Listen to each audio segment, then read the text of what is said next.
Welcome to the Big D streams live on this late evening of Wednesday, the 6th of August. You know, the Big D had such a good time last night talking to you all that he thought he would do it again tonight.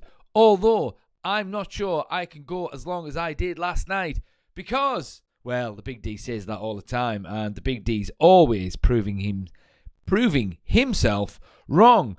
But tonight, we're just going to have a little chat, really, about developments, about what's happening today. And, well, obviously, Benjamin Šeško is, well, almost a Manchester United player.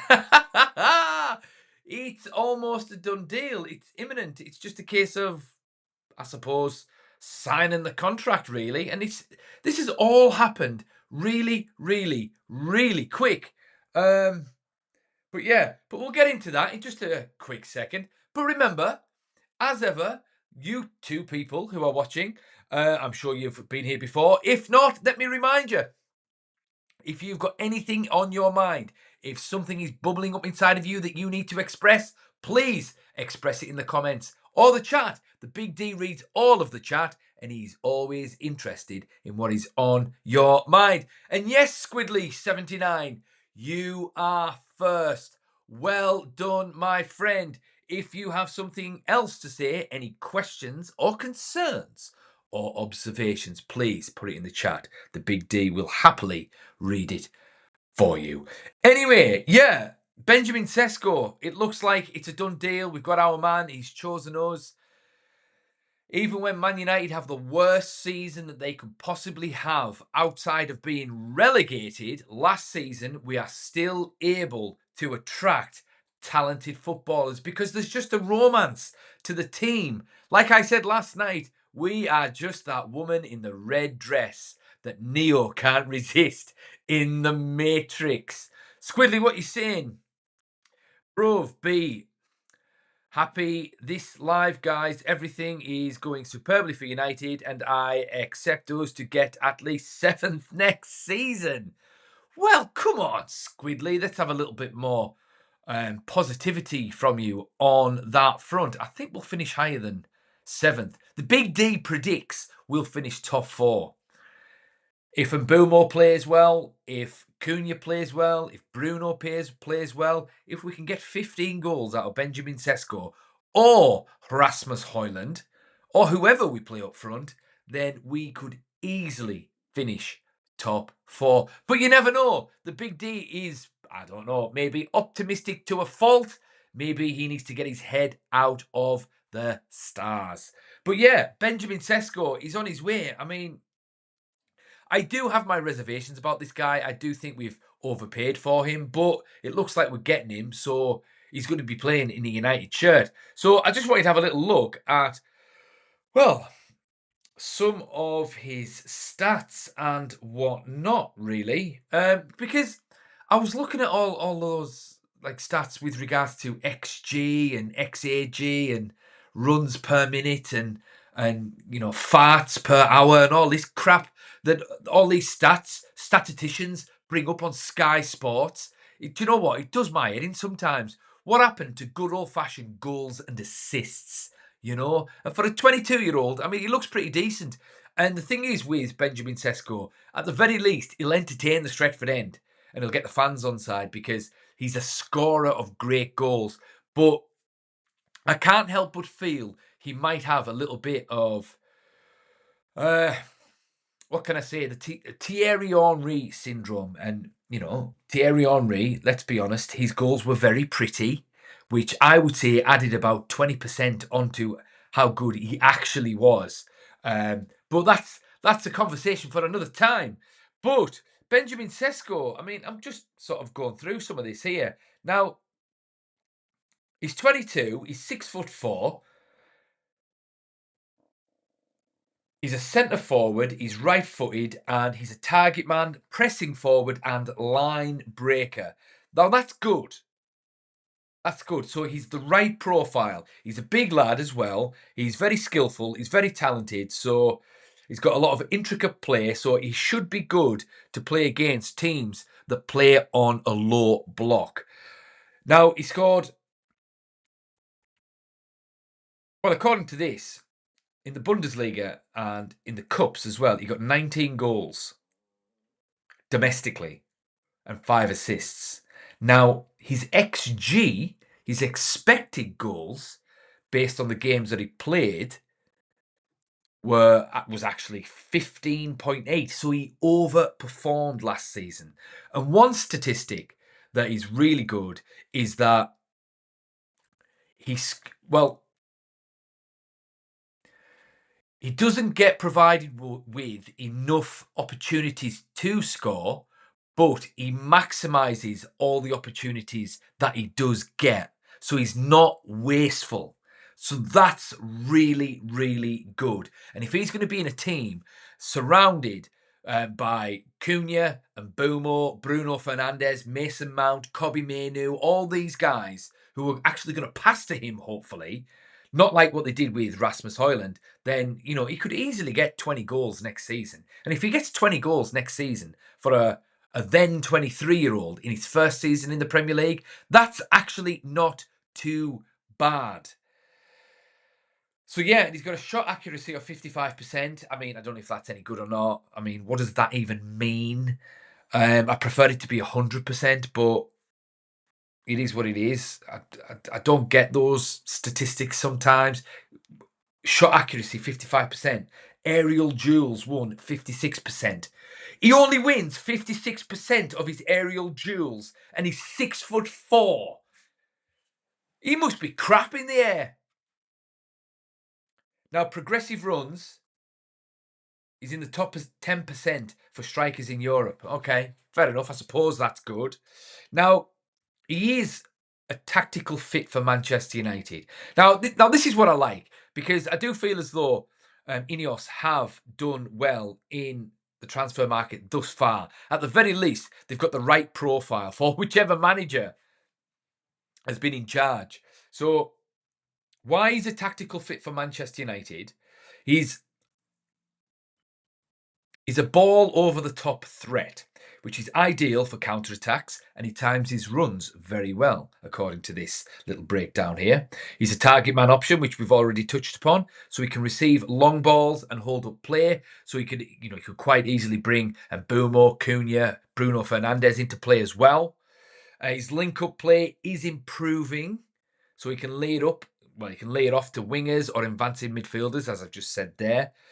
Apparently, he's a pressing monster, which would help with sort of Ruben Amorim's high press intensity sort of style of play in that 3-4-3. And apparently, he's ice cold when it comes to 1v1s. So when he gets his chances, as I've mentioned earlier, he tends to take them. So I suppose that's good. Now, he does have some weaknesses. Apparently, his first touch under pressure can be inconsistent. He's not yet an elite passer in tight spaces, and his decision-making is still maturing. But he is a modern hybrid, apparently, of Erling Haaland and Edin Dzeko. Well, I think he's a bit more silkier than those guys. He reminds me more of Zlatan Ibrahimovic, to be fair.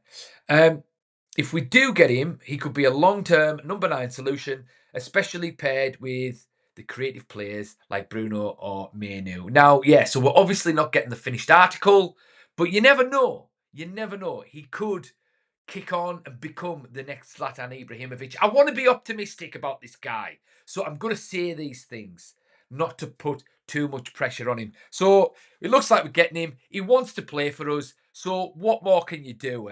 So let's have a little look at the chat. Who's saying what? Geez Louise, that would be amazing, Squidly79. I'm assuming you're talking about when I mentioned about finishing top 4. It certainly would. At the very least, would win a couple of games. So that would certainly be nice, my friend. Reece Jones, yes. It is a very nice one. Come on, United. Yeah, I agree. I mean, at least Ineos are putting their hands in the pocket and getting the checkbook out and getting the pen out and signing some checks. So I mean, that is a positive. And the buy-in with systems in mind as opposed to just going for Galactico signings. So that's a very good thing as well. But we'll see. We'll see. Bang, bang. Hello, my friend. I think we get in good positions with the ball and don't always use them well enough. Hang on. United tactically, you need to be quick on the counter attack for the opposition gets back. I agree. I certainly agree with that. Sesko's got a little turn of pace and Bumo's got a turn of pace. So that is good. Bang Bang continues, but I hope I explained some of the stuff I was a little unclear about yesterday when I combined it after the stream, the Portuguese thing and the Bang Bang thing. Yes, you explained it correctly, Bang Bang. Don't worry, my friend. I understood you. Keep it more current. Manchester United tonight. Yes, Bang Bang. Thoughts on Sesko. Now, here's the other one. Now, I thought Manchester United were meant to be absolutely skinned. Now, I touched upon this last night as well. Sir Jim Ratcliffe was pleading poverty. Poverty in his interview with Gary Neville a few months back. I did some commentary videos on this, and I said this on the commentary videos. There's no way Man United are as skinned as what people are making out. It is just impossible. The club is too big, it's got too many fans, and it's also got too many cash flow incomes. It sells too many shirts.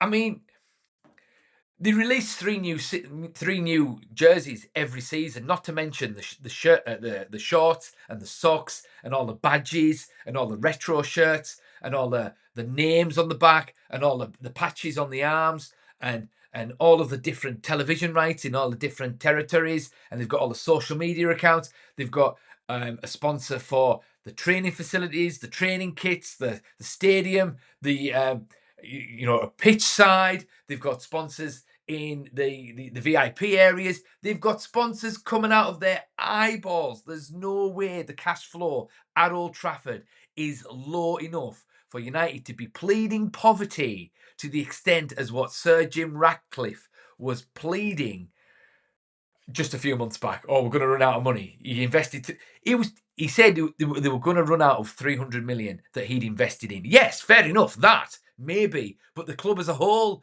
absolutely no chance. And so we've already got Cunha for 60 odd million. We're getting Mbumo for 60, 70 million. And now we're getting Benjamin Šeško for about 75 million as well. And now it seems we are after Carlos Baleba from Brighton. Premier League proven, young player. So they're going to want a nice chunk of wedge for him as well. So there's going to be at least another 60 million. So where are they getting this money from if they are skinned? I said this before, I'll say it again. Man United are not skinned.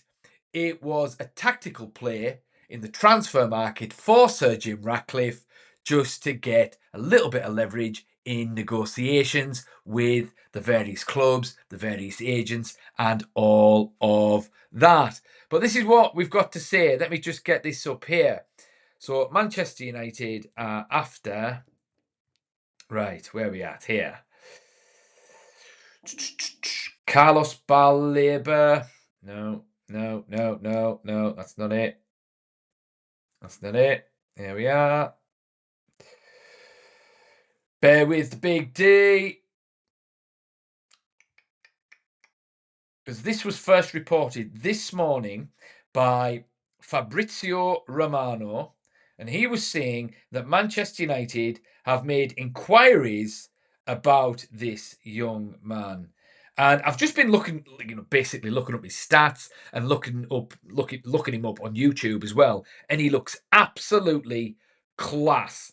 I really, really, really like this guy. And I've just been looking at some of his stats. So he's 21 as of August 2025. He's left-footed. He's 5'11". He plays central midfield and defensive midfield. So he's a number 6 and a number 8.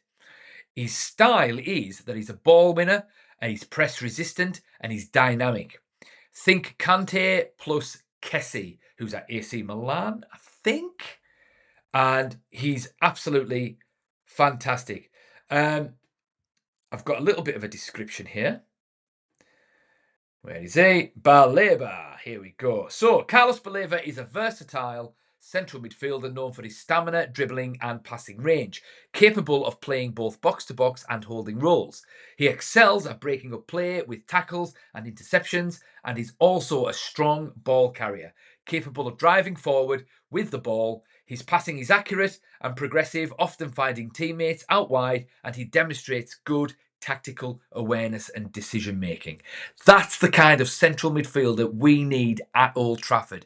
He sounds absolutely class, and he will be a fantastic addition to Casemiro, Mainoo, Ugarte, and, well, take your pick. It's either Mason Mount or it's Bruno Fernandes.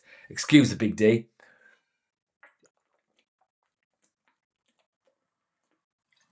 Oh. Anyway, so his strengths, his defensive prowess. Actually, do you know what I'm going to do? I'm going to go to see what some of you guys are saying. So, Squidly, I expect us to go higher than Arsenal. Maybe I mean, did you see their game yesterday? They need to improve. Yeah, I mean, I've always felt as though we should take... Oh, hang on, what you're also saying. Also, Gyökeres need to get better. Maybe. I've always felt as though football fans need to take the sort of pre-season friendlies with a pinch of salt. You know, I mean, I remember when Louis van Gaal was manager and we won all of our pre-season games, beating teams like AC Milan and Real Madrid and all of this, right? And then we were just crap in the league. So there's something about playing against teams who are just not really bothered, and all they care about really is fitness and not necessarily about winning. And then there's a difference between that and then actually, you know, competing for points and trophies and ties and all of that business. So I imagine Arsenal will click into gear, but especially if we keep on buying some of these players that, you know, we're after, like Baleba, like Sesko, and now we've got Mbeumo and Cunha, and then if we got, say, Donnarumma on top of that, then there's no reason why we can't finish higher than Arsenal, to be fair, because it's still we still are Manchester United at the end of the day. Bang bang, what you're saying, you know, it's good fun. I always jump and B streams after I finish my gym session, just on my way home now, but I don't really know much about this player. As United fans, we always give these... Yeah, we do always give them chances, bang, bang. And I like that part of the reason I gravitate towards United. The whole idea that United were skint was always a nonsense. People buy Man United shirts in Brazil, mate. Yes, they do. They buy Man United shirts in Brazil, in Nigeria, in China, in Japan, in Egypt, in Germany, in Italy, in Afghanistan, in Iran, in America, in Chile, all over the world. And they are all very, very expensive. So absolutely, there is no way Man United are skint at all. But remember, you guys who are watching, please, if there's something on your mind, if you disagree with the Big D, that's absolutely fine. Tell me, put it in the chat. The Big D always reads the chat. You just ask Bang Bang. He'll tell you. I read all of Bang Bang's comments. Thoughts in the chat. The Big D reads all of the chat, and he's always interested in what is on your mind. But anyway, back to Baleba. So his strengths are his defensive prowess. Baleba is adept at tackling and intercepting passes, making him a valuable asset in breaking up opposition attacks. He ranks highly in the Premier League for tackles and interceptions per 90 minutes. Ball carrying. He's not just a defensive midfielder. Baleba can carry the ball forward effectively using his pace and strength to beat opponents. Now, this actually reminds me of what Ruben Amorim was suggesting when he was talking to Ineos about, you know, signings and whatnot, and also some of the things that Man United lack. And one of those things was intensity and dynamism in the centre of the park. And if this guy, Baleba, is half as good as what I'm reading here and a quarter as good as what I've been seeing in some of these YouTube highlight reels, then I think Ruben Amorim's problems are no more. Because this guy sounds class. He's got tactical awareness as well. I mean, this just sounds too good to be true. He has the ability to read the game and make smart decisions both on and off the ball, and that is a significant part of his game. Wow. Baleba's high work rate and stamina allow him to cover a lot of ground, contributing to both attack and defence. He's a box-to-box player. This guy's class. He has shown the ability to adapt to different midfield roles, suggesting he can fit into various tactical systems, which, is a good thing, considering, Ruben Amorim's system is considered quite unique, I suppose. Long-term role. It remains to be seen what position he will ultimately settle into, as he has shown potential in both box-to-box and holding roles. Well, it seems to me that if he does join Manchester United, then he'll probably morph into a box-to-box midfielder. And plus, he'll get egged on as well by the Old Trafford crowd because, we've got a healthy understanding and a healthy appreciation for box-to-box midfielders at Old Trafford. I mean, Roy Keane, Brian Robson, absolute legends of not just the club, but of the game. I mean, those two guys were two of the best players that have ever played football. They were that good. Now, think about this. Roy Keane, just as a little side note, Roy Keane dominated Zinedine Zidane and Edgar Davids in one game in the Champions League semi-final at Juventus in Turin when he wasn't even going to play in a final. That's how good he was.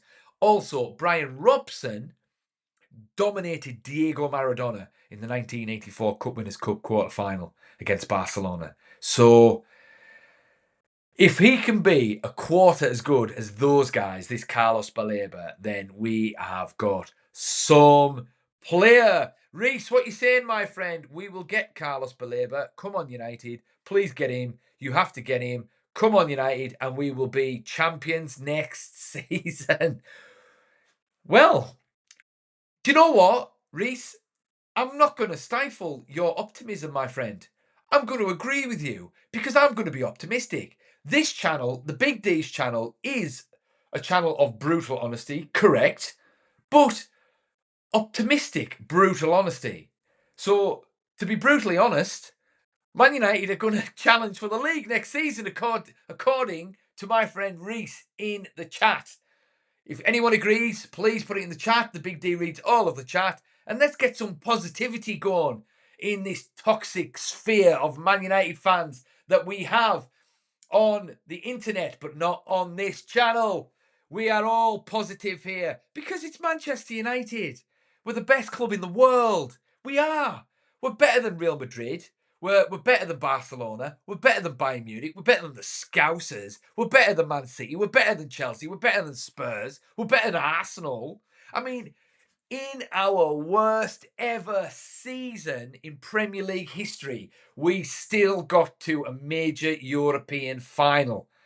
Our banter era, we've still won more trophies in our banter era than the Scousers have in this so-called renaissance that they've been having in the past, few years, when they've been, the best team in the world by finishing second in the league. Do you know what I mean? This is Manchester United here. But anyway, back to Carlos Baleba. Overall, Carlos Baleba is a promising young midfielder with a well-rounded skill set and a high ceiling, making him a valuable asset for Brighton and Hove Albion, but also, hopefully, a valuable asset to Manchester United.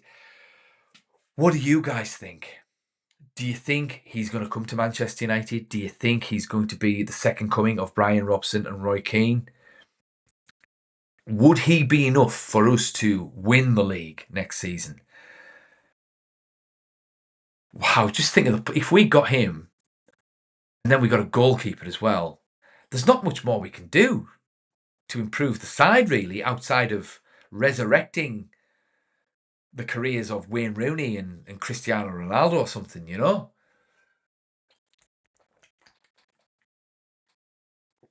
But, so let's say we get Carlos Baleba.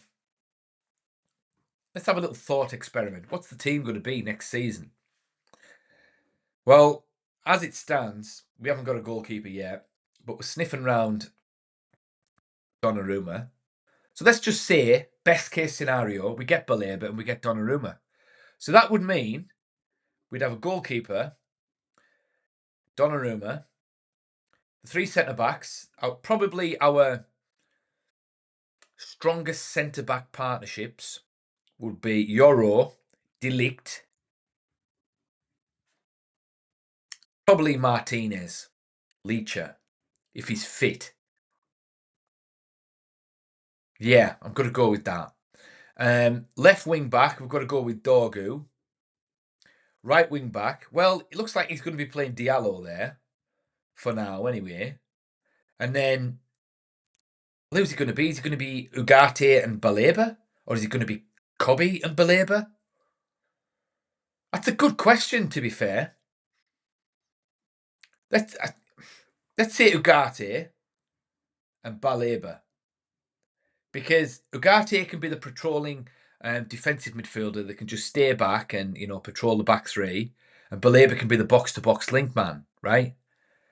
And we'll play enough games next season, so Kobe can slip in and out, and fair enough, if Kobe kicks on, then he can replace Ugarte, So, but as it stands, I like Ugarte, to be honest. I do. I like him. I think there's a player there. And then, but then who do you play in the 2 number 10 positions? You can't just buy Cunha and Mbeumo and bench one of them. But you need Bruno in one of those positions as well. So it's got to be Cunha, Bruno, and then Mbeumo up front. It's got to be. But what if we buy Sesko? We're oversubscribed. He's got... So that would mean... So if we went with this, if we went with Bruno, Cunha and Mbeumo up front, that would mean Sesko, Højlund, Xerxes, Mainoo, who else? Mount. They're all on the bench. I mean, that's a squad. That's actually a pretty good squad, to be fair. Let's see what the chat's saying. TK, if Newcastle target Baleba, we are golden. Yes. Yes. Newcastle. Do you know what? Newcastle make me laugh, eh? They're a small club that thinks it's a big club. A bit like Arsenal, really. Reese, what you saying? Thank you, mate. And come on, United. Yeah, absolutely. I agree. Jay, what you saying, mate? We didn't even sign Baleba yet. Chill out. Oh, yes. Yeah, you're right, Jay. Yeah, you're right. I'm optimistic to a fault, my friend. I can't help myself sometimes. I've just been reading out. I don't know if you were here, if you've just signed, sort of clicked on, but I've just been going through a breakdown of Carlos Baleba, mate, and he looks class. And the way he's being described, it's like a new Brian Robson and a new Roy Keane. And I just miss Roy Keane, like prime Roy Keane. He was amazing. So I just got a little bit excited, Jay, and. I want this to be a positive channel, Jay. I want this to be a positive space for optimistic Manchester United fans. I don't want this to be a channel where people mourn and where people sort of get downhearted. I want you to be optimistic. So, but at the same time, I need to be brutally honest, Jay. So, thank you for just tempering that for me, my friend. Sometimes I need to be reined in a little bit. So, anyone that's watching this, if you feel as though the Big D needs reined in, if I'm getting overexcitable, please put it in the chat. The Big D reads all of the chat. Reese, what you saying? I just believe it. We will get him. Is that a little anchor? The Big D hasn't got his glasses on. Let's see. Yes, it is. An anchor. Yes. But I do think that Ugarte will be the anchor next season, to be quite frank. And Baleba, if we got him, will be that dynamic dynamo going box to box, dominating teams. And I mean, the way that we've been trying to play in the sort of pre-season friendlies and stuff, it looks like we need a dynamic central midfielder because we've just been zipping everything around. I'll tell you what, I'll tell you one player that, we probably should have maybe even tried to get back that would have suited Ruben Amorim's system. That's Scott McTominay. He's been class in Italy and he would have suited this and he could have played box to box, no problem. He could have played in one of those number 10 positions as well and he would have thrived for us. We shouldn't have sold him. He was good. He was. What is he? Serie A Player of the Year? I mean, I know Serie A isn't exactly the it's not really the best league in the world at this point, but still, he was a lot better than what we appreciated, shall we say?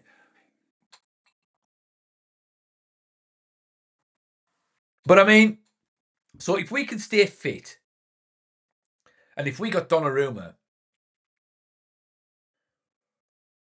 and if everyone played to their strengths and everyone put maximum effort in training and in the matches, there is absolutely no way we can finish outside of the top four. There's just no way. And if we got all of these players, then that's basically the team. I don't know, 85% there.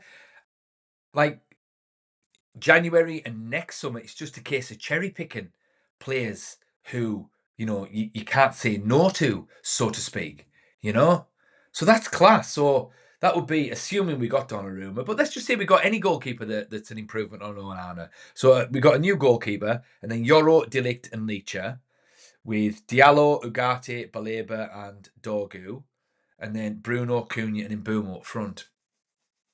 That's a good team. That's a really good team.